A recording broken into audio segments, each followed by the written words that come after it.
Hola, comadres, I'm back.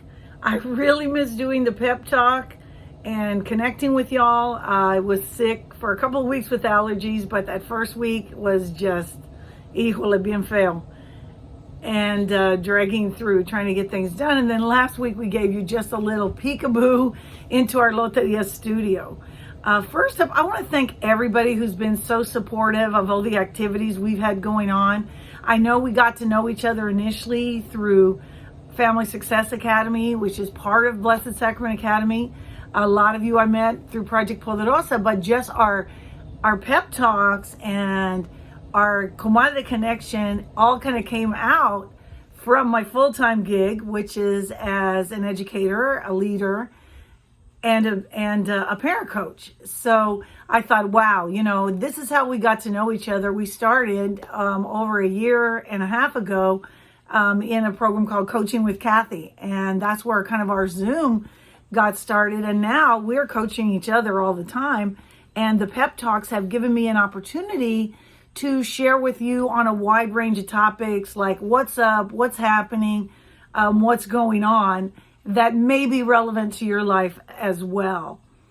No matter who you are, where you are, whether you are single, married, in a couple, parenting, have empty nest, have grandchildren coming in, are the best rockin' tia in the world, whatever your situation in life, we're connected to children, right? I mean, whoever we are, wherever we are, there's some children in our life that matter.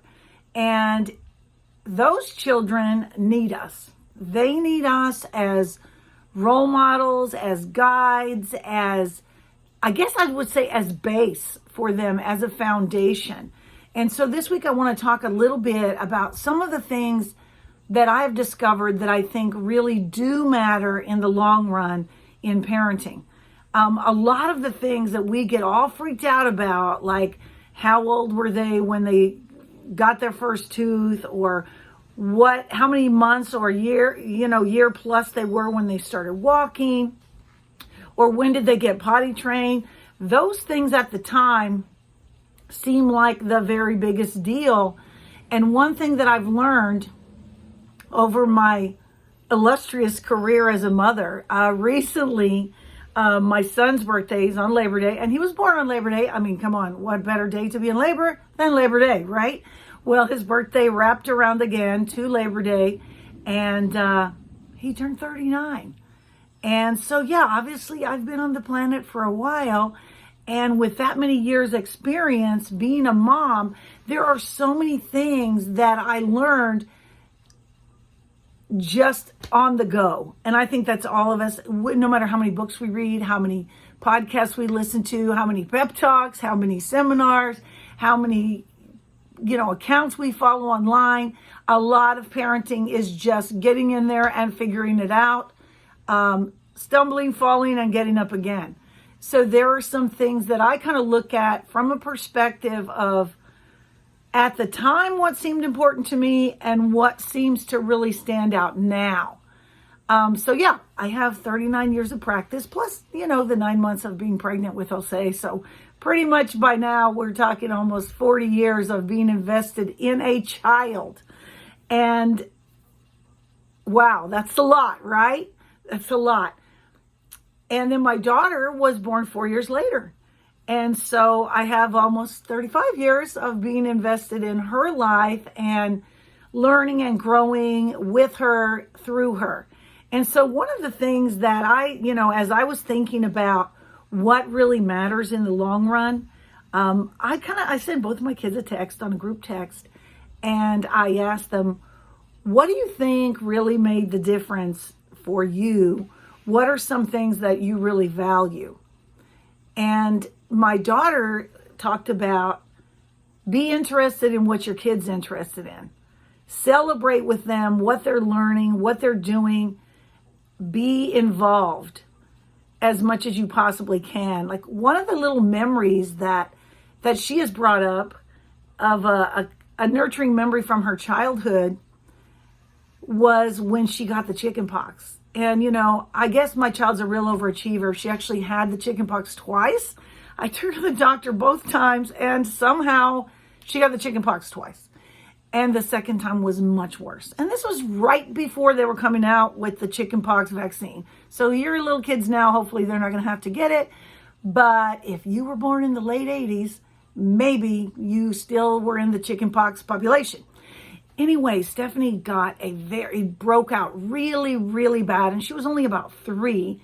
And she just broke out really, really bad with the chicken pox and had those burning, itching, awfulness.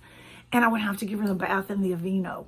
And it hurt. It hurt a lot. And I remember her crying and crying in the bathtub. And when I would get her out of the bathtub, she had this one favorite pink towel. I would wrap her in the pink towel and cradle her and sit on the bathtub and sing. And I would just sing all the songs that she liked and cradle her and cuddle her on the edge of the bathtub to help her kind of get over the trauma of having to take that bath and having those chicken pox hurting. And, I hadn't thought about that for a lot of years. And some years ago, she brought that up, that's one of her beautiful nurturing memories. And now that she's a mother, she said that's what she likes to do when she gives her baby girl a bath. Cuddle her and sing to her. So that's something to me that made a difference. It said, I see you, I hear you, you're important to me. Having that empathy, I think, is one of the big ones. The other thing that my daughter mentioned was that on report card day, we would go to the conference, and as a teacher, it was always challenging for me because I was teaching at a different school, but I would figure out how to get some time to go to the report card conference. And by the time Stephanie was in school, I was working at Blessed Sacrament, so my schedule was a little more flexible, and we used to go to IHOP on report card day. And however they did on the report cards, we would celebrate their work.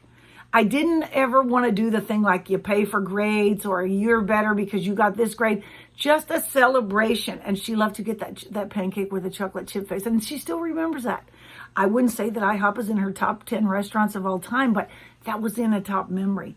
So those are just simple things in the way that we connect that make a difference to our children. We never know what it is they're going to remember, what's going to stick. But being there when she was hurting, being engaged and being excited about what she was learning and doing, those were a couple of the things that came up to her.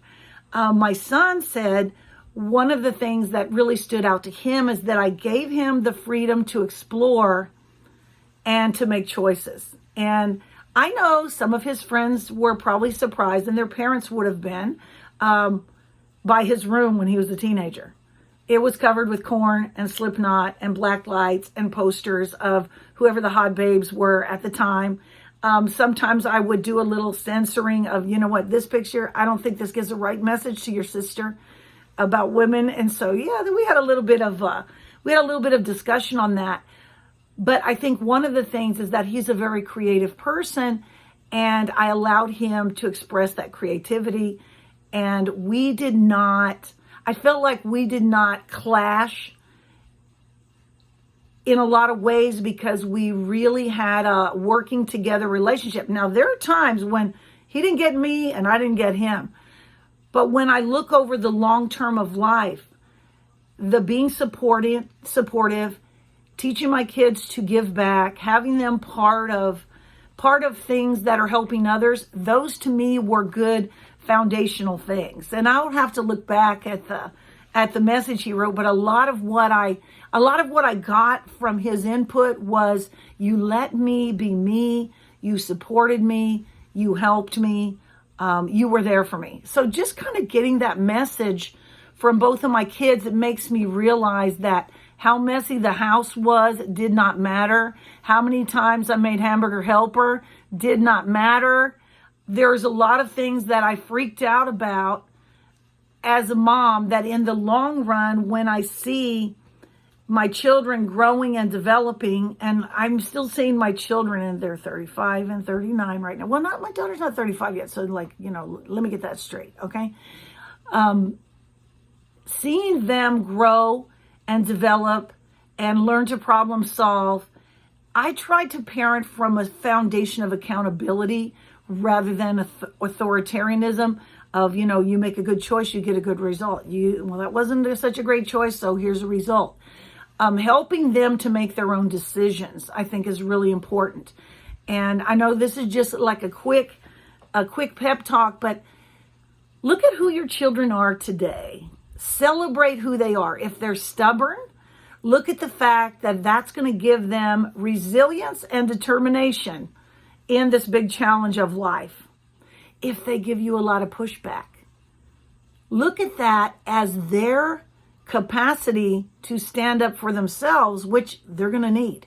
The reality is we want children to be able to set limits and boundaries. We just don't like when they practice on us.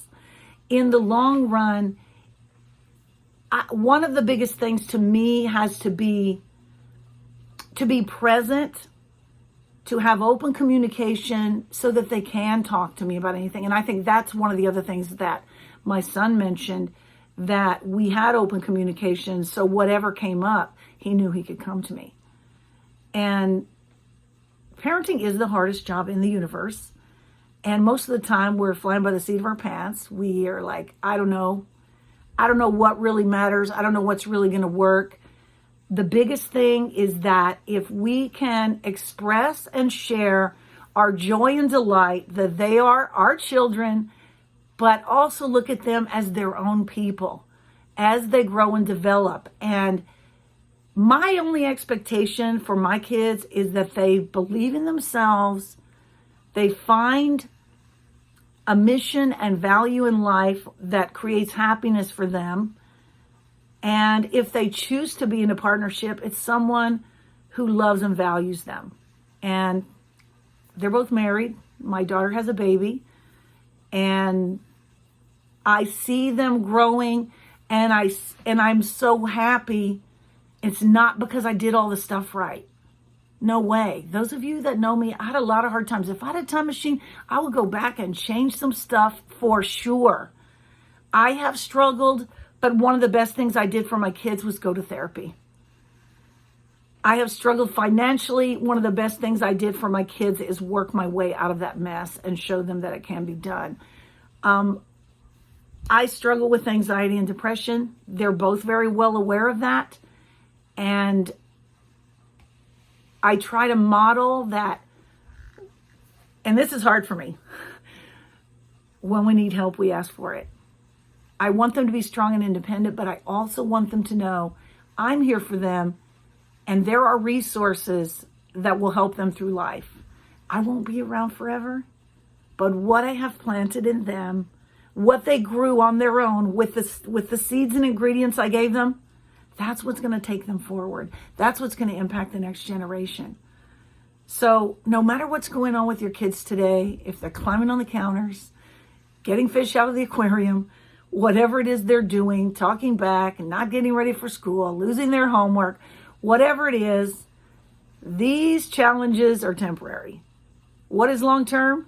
Your love for them and the impact you have in their life. Have a great day, comadres. Hope to see some of you on Zoom.